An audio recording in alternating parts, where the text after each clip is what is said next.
Hello, I'm Kitty, your storyteller, welcoming you once again to join the soul's new travel adventure on the red planet, adjacent to the blue, which I recently visited. I hovered above the vast red planet, its surface cracked and silent, as though it had once cried out in pain and been forgotten.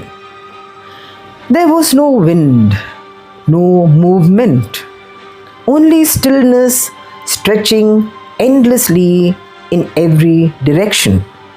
But beneath that stillness, something stirred, and it was calling me. I did not resist. I could not. Something within me loosened, and I began to change. I scattered. I became fine grains of shimmering sand. Drawn by a force I did not understand, I drifted downward and slipped into the narrow cracks of the planet. The moment I entered, everything changed.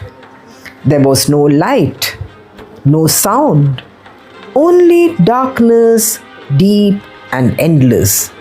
I fell, not as one, but as many. Yet somehow I was still me. As I descended deeper, I felt something strange. Awareness. I was not falling blindly. I was choosing my path. Flowing through hidden veins of rock, brushing against cold, jagged walls, I moved with purpose, as though I had done this before. And then I heard it. Tap, scrape, thud. I paused. Again. Tap, scrape, thud. A rhythm. Slow, steady, relentless. I followed it. The deeper I went, the stronger it became. And then I saw them. Far beneath the surface, in a world that had never known the sky, there existed a vast network of tunnels. And within them lived a people, the underbound.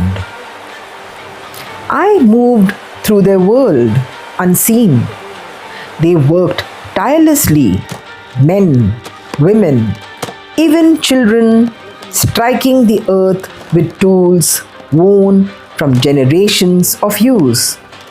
Their movements were practiced, their expressions focused, their spirits unbroken.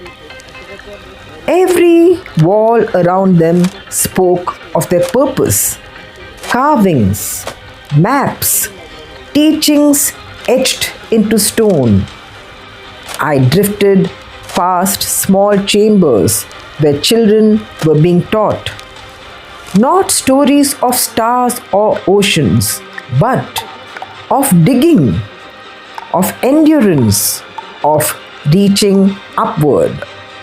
Everything they did, everything they were, was for one goal: to reach the surface. As I flowed through their tunnels, I felt it. A current, different from the rest, stronger, warmer, alive. It pulled me forward. I followed it, and it led me to a great chamber. Unlike the tunnels, this place felt sacred. The walls shimmered faintly, lined with delicate veins of gold that caught the dim light like hidden fire. Carvings covered every surface, stories of hope, of waiting, of a promise repeated across generations. A savior would come, one who would lead them to the surface. And today they believed that day had arrived. At the center of the chamber lay a woman. She was calm, radiant, as though she carried more than just a child within her. Around her stood the entire village. Their voices rose together, filling the cavern with the power I could feel within every grain of my being. Tharion! Tharion! Tharion! The sound echoed through the tunnels and through me. I felt myself being drawn toward her. From every passage, every crack, every hidden path, I gathered myself together. I was no longer scattered. I was becoming whole again.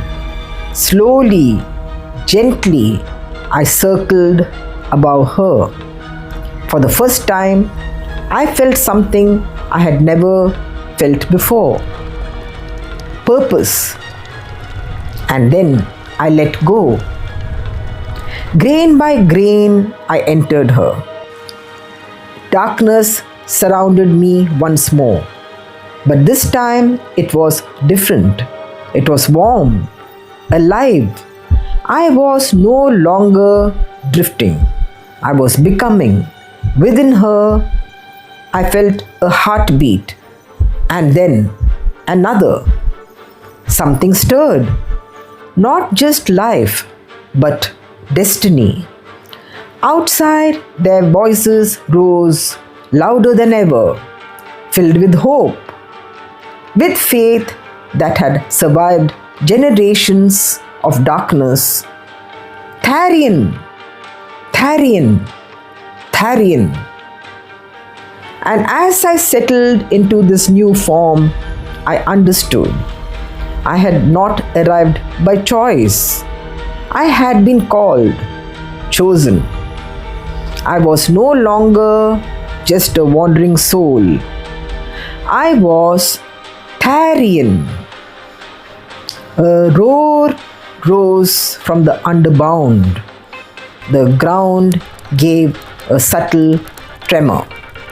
The lamps flickered in a strange rhythm, not of noise, but of emotion, relief, joy. Unbelievable! The prophecy had come true. The Savior is born. Tharion! Tears filled their eyes after generations of hard work, hope, and prayer. Hands trembled. Some fell to their knees. The name was no longer a chant. It was the truth. I was lifted gently, held in arms that trembled not with weakness, but with reverence. For the first time, I opened my eyes and I saw them. The underbound were tall and lean, their bodies shaped by generations spent beneath the earth, as though they had been stretched toward a sky they had never seen. Their faces bore high, sculpted cheekbones that gave them a quiet nobility, while their narrow amber brown eyes, accustomed to the dim glow of mineral light, held a faint, steady shimmer.